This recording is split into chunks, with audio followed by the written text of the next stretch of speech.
So, good morning po mga farmers. Dito po tayo sa Barangay Pandan. So ngayon, dito po tayo sa palay ni Sir Eduardo.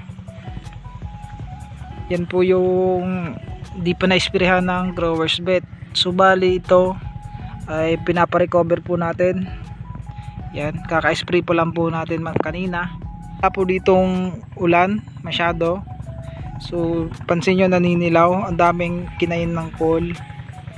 So ayan po, makita nyo po yung resulta nito after a week, 1 week po.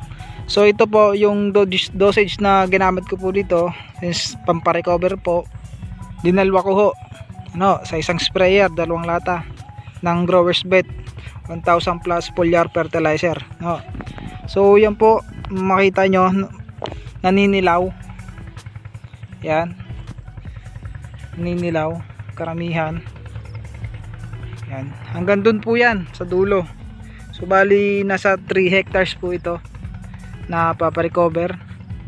Yan, gamit po yung foliar growers bet. So ito po, wala pa pong abono to, hindi pa po inabunuhan kasi nga po walang tubig, sahod sa ulan lang po to. Yan, so makikita nyo po yung resulta nito kung paano pagagandahin ng growers bet foliar fertilizer. Yan, so update ko po kayo sa mga susunod na spray po nito. So bali ang interval po nito, ang pag-spray ay 1 week. So ngayon po ay Martes 22 August 22. Yan, so makita nyo naman po naninilaw. Yan, ang edad po nito ay 1 month na, 1 month old, pero ganyan po. Yan, so update ko po kayo ulit. So ganyan po, God bless.